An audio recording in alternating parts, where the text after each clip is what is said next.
भारत की पवित्र भूमि ने अनेक महापुरुषों को जन्म दिया, लेकिन इतिहास में एक ऐसा भी महापुरुष हुआ जिसने न तलवार से साम्राज्य जीता, न हिंसा से शक्ति पाई, बल्कि करुणा, अहिंसा और ज्ञान के प्रकाश से पूरे एशिया को आलोकित कर दिया।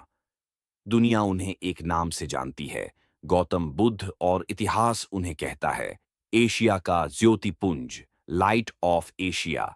आज हम जानेंगे बौद्ध धर्म की संपूर्ण भावनात्मक और ऐतिहासिक कहानी। 563 ईसा पूर्व में कपिलवस्तु के लुम्बिनी नामक स्थान पर एक बालक ने जन्म लिया, जिसके जन्म के साथ ही प्रकृति ने संकेत दे दिए कि यह बालक साधारण नहीं है। उसका नाम रखा गया सिद्धार्थ। उनके पिता थे शुद्धोधन, जो शाक्य गण के मुखिया थे, और माता थीं माया देवी। लेकिन विधि का विधान देखिए।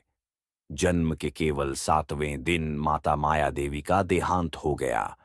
इनका लालन पालन इनकी सौतेली मां प्रजापति गौतमी ने किया। इनके जन्म का प्रतीक है कमल और सांड। सिद्धार्थ का पालन पोषण ऐश्वर्य और सुख सुविधाओं में हुआ।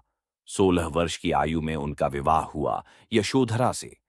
कुछ वर्षों बाद एक पुत्र ने जन्म लिया, जिसका नाम रखा गया राहुल। राजमहल में सुख की कोई कमी नहीं थी, लेकिन फिर भी सिद्धार्थ के मन में कुछ अधूरा था। एक दिन सिद्धार्थ कपिलवस्तु की सैर पर निकले। उन्होंने क्रमशः 4 दृश्य देखे। एक बूढ़ा व्यक्ति, एक बीमार व्यक्ति, एक मृत शरीर, और अंत में एक सन्यासी। इन दृश्यों ने उनके हृदय को झकझोर दिया। उन्होंने समझ लिया, संसार दुखों से भरा है। 29 वर्ष की आयु में एक रात पत्नी, पुत्र, वैभव सबको छोड़कर सिद्धार्थ निकल पड़े। यह घटना कहलाती है महाभिनिष्क्रमण गृह त्याग का प्रतीक है, घोड़ा। अब वे राजकुमार नहीं थे, अब वे थे एक साधक। गृह त्याग करने के बाद सिद्धार्थ ने वैशाली के आलार कलाम से सांख्य दर्शन की शिक्षा ग्रहण की। आलार कलाम सिद्धार्थ के प्रथम गुरु थे। आलार कलाम के बाद सिद्धार्थ ने राजगीर के रुद्र करामपुत्त से शिक्षा ग्रहण की। उर्वेला में उन्हें मिले 5 साधक, कौंडिन्य, वप्पा, भादिया, महानामा, अस्सागी। 6 वर्षों तक भूख प्यास तपस्या, लेकिन ज्ञान नहीं मिला।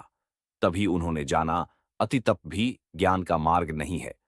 35 वर्ष की आयु में वैशाख पूर्णिमा की रात निरंजना नदी के किनारे पीपल वृक्ष के नीचे सिद्धार्थ ध्यानस्थ हुए, और तभी अज्ञान का अंधकार टूटा। सिद्धार्थ बने बुद्ध, और वह स्थान कहलाया बोध गया। ज्ञान का प्रतीक है पीपल, बोधि वृक्ष। ज्ञान के बाद बुद्ध ने पहला उपदेश दिया सारनाथ में। इसे कहा गया धर्म चक्र प्रवर्तन। उन्होंने उपदेश दिए पाली भाषा में, ताकि सामान्य जन समझ सके।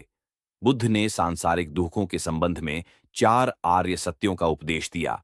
ये हैं दुख, दुख समुदाय, दुख निरोध और दुख निरोधगामिनी प्रतिपदा। इन संसारिक दुखों से मुक्ति हेतु बुद्ध ने अष्टांगिक मार्ग की बात कही। ये साधन है सम्यक दृष्टि, सम्यक संकल्प, सम्यक वाणी, सम्यक कर्मांत, सम्यक आजीव, सम्यक व्यायाम, सम्यक स्मृति एवं सम्यक समाधि। बुद्ध ने कहा, तृष्णा के क्षय को निर्वाण कहते हैं। निर्वाण का अर्थ दीपक का बुझ जाना, अर्थात जन्म मरण चक्र से मुक्ति। निर्वाण का प्रतीक है पद चिह्न। बुद्ध के अनुयायी 2 भागों में विभाजित थे। पहला भिक्षुक, बौद्ध धर्म के प्रचार के लिए जिन्होंने सन्यास ग्रहण किया, उन्हें भिक्षुक कहा गया। और दूसरा उपासक, गृहस्थ जीवन व्यतीत करते हुए बौद्ध धर्म अपनाने वालों को उपासक कहा गया।